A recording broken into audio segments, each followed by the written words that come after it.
I am Ferdinand Marcos, and I am the President of the Republic of the Philippines. I stand today on behalf of 110 million Filipinos. Hello people and hello universe, it's me again. Shout out sa inyo mga kababayan, especially the Marcos loyalists and supporters. But anyway, natatawa lang talaga ako, no? Na-trigger masyado mga DDS, mga kababayan, dahil dito sa nag-viral ngayon na aarestuhin daw ng ICC ang dating Pangulong Digong. Pero hindi man nila iniisip, na sinabi na ni Pangulong Marcos Jr. na walang jurisdiction nga ang ICC para mag-imbestiga, no? Kung mayroon man pagkasala ang dating Pangulo, dito na lang po lilitisin sa Pilipinas. Kasi, kumbaga, oo na, para sa akin, dahil ayon po sa pinapanood ko, no, hindi tayo abogado pero nanonood tayo sa mga balik-taktakan ng mga abogado tungkol dito sa issue na ito, na kailangan kasi kung dapat kung mag-imbestiga sila dito sa Pilipinas, dapat alam ng bansang Pilipinas yun. Ika nga, magkaroon po sila ng pakipag-ugnayan sa DOJ bago mangyari yun. Ang tanong, kung papayag ang Pilipinas. Kaso lang hindi, kasi yun po ang sinasabi ni Soljan Guevara, yun din po ang sinasabi ni DOJ Secretary ni Mulya, at higit sa lahat ang Pangulong Marcos Jr.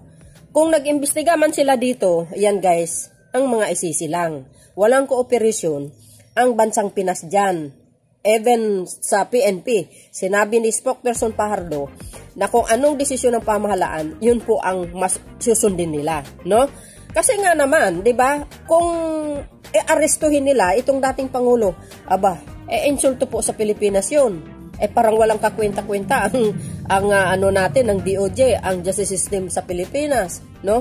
Pag bypass na yun no? Hindi maganda, kumbaga labag yan sa batas ng Pilipinas. Correct me if I'm wrong. Hindi tayo abogado pero nanonood tayo, nakikinig po tayo sa mga abogado. Yun po nagtitrigger kayo, hindi nyo iniisip yung mga sinasabi ng matataas na opisyal ng gobyerno. Kayo naman talaga, oo. Ito kasi ang problema, yung isang attorney na marites, no? Na walang ginawa kundi babanatan ng gobyerno, walang ginawa kundi i-brainwash ang mga Pilipino. Saan kayo makakita ang ganitong klaseng attorney? Attorney pa man din, pero hindi niya alam yung pinagsasabi niya. Biro nyo yun, guys. Brainwash mo yung mga yung mga Pilipino, akala niya naniniwala sila sa kanya. Ang naniniwala rin sa kanya yung mga DDS na mga buplaks din ng utak. O sabi niya, tumawag na sa kanya si dating Pangulong Digong. Na-arrestuin daw siya ng ICC. Tapos tumawag din itong isang yung dating si Attorney Panelo kay dating Pangulong Digong na sinasabi na wala naman daw sa sinabi kay Attorney Roque. Naglaglagan yung mga attorney. Isa lang sinuportahan nila pero naglaglagan silang dalawa. Ay, naloka ako. Natatawa talaga ako dito sa mga DDS. Ay, nako. Dahil dyan, mga kababayan, no? Sa kakamarites ng isang attorney, nagsalita si dating Pangulong Digong. Sa totoo lang, be fair naman tayo, no? Totoo, dahil sa Pangulo ng Pilipinas dati ito. Highly respect tayo sa kanya dahil nagiging Pangulo siya, no? Dahil isipin din po natin, kung hindi siya ang naging Pangulo, kung nagkataon dilaw yun, ang naging Pangulo ng Pilipinas that time, lalo nung pandemic, kulilat ang Pilipinas ngayon. At siyempre, sa mga naiwan niya mga legacy rin niya, na mga build. Sa totoo lang, alam nyo, saan ako naiinis? Talaga dito sa mga mga followers niya, yung mga DDS shit. At siyempre, siguro minsan may dumadating siguro na maling information pinaparating dito sa dating Pangulo na ganito si Pangulong Marcos yan, ganyan. 'Di ba? Kaya minsan nagalit siya. Kung ano na pinagsasabi. 'Di ba? Ako sa totoo lang high respect dito sa dating Pangulo, mga kababayan. Be fair po tayo sa kanya. Pero dahil dito sa mga sinasabi niya, sobrang nadismaya talaga ako. Kasi binoto ko itong anak niya nadismaya ako ng gusto sa kanya, sa mga pinagsasabi niya, lalo na yung mga anak niya. Sobra as in. Kaya sabi ko nga, tatakbo man si Sara Duterte, hindi ko na ibubuto. dahil dito sa kagagawan ni dating Pangulong Duterte. Mataas ang respeto ko dito, pero ganyan ang pinakita niya sa Pangulong Marcos Jr. Imbis na suportahan niya sana si Pangulong Marcos Jr., alang-alang na lang doon sa anak niya na Vice Presidente ng Pilipinas, there is possible na tatakbo sa pagkapangulo, baka sakaling manalo pa.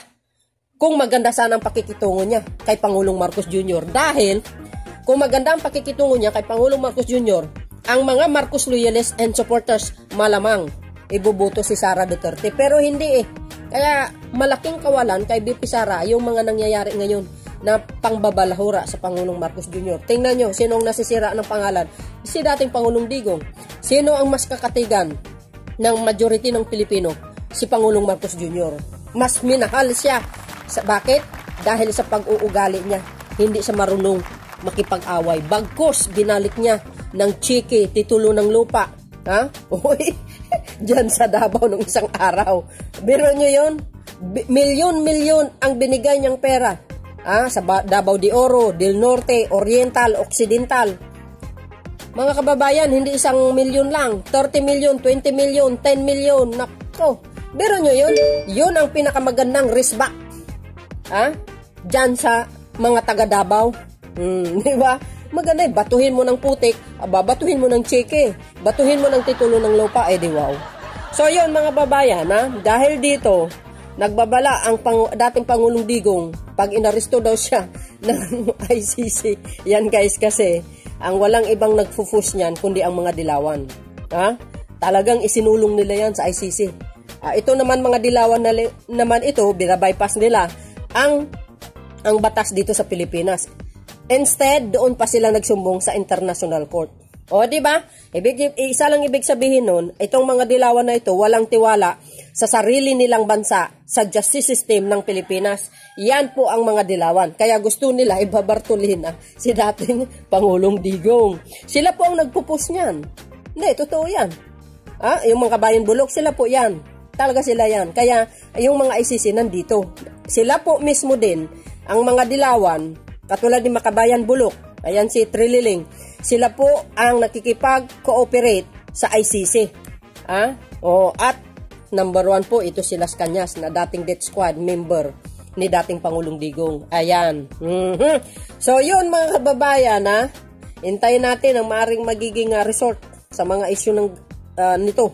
So sabi ni dating Pangulong Digong, pag inaresto daw siya, babarilin daw niya yung mag-aaresto.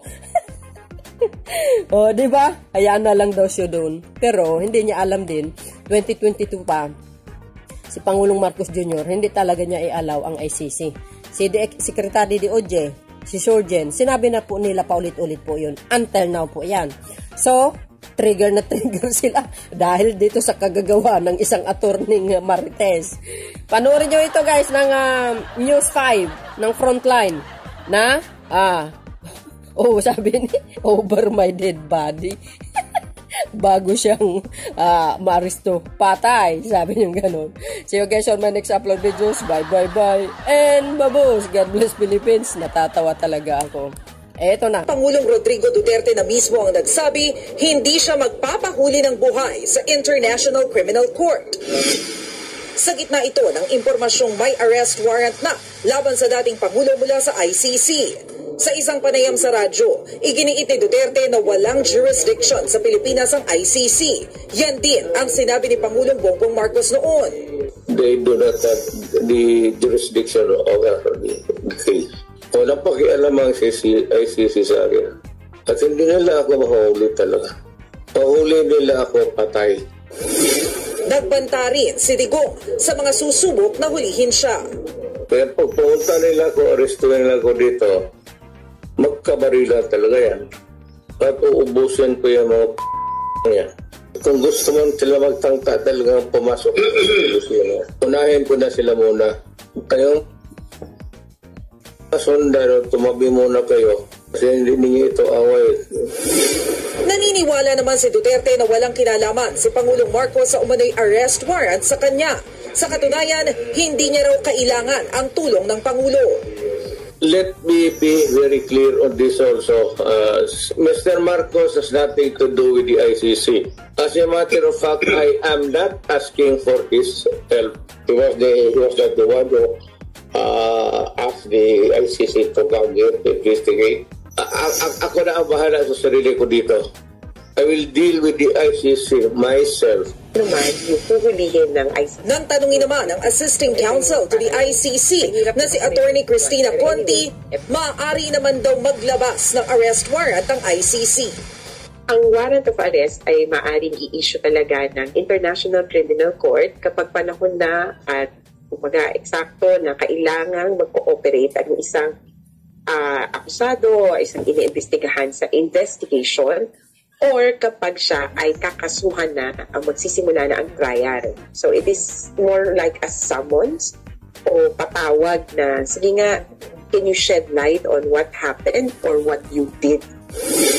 Sa ngayon, gumugulong pa rin ang investigasyon ng ICC. Pero kumbaga sa Pilipinas, nasa preliminary investigation pa lang daw ito.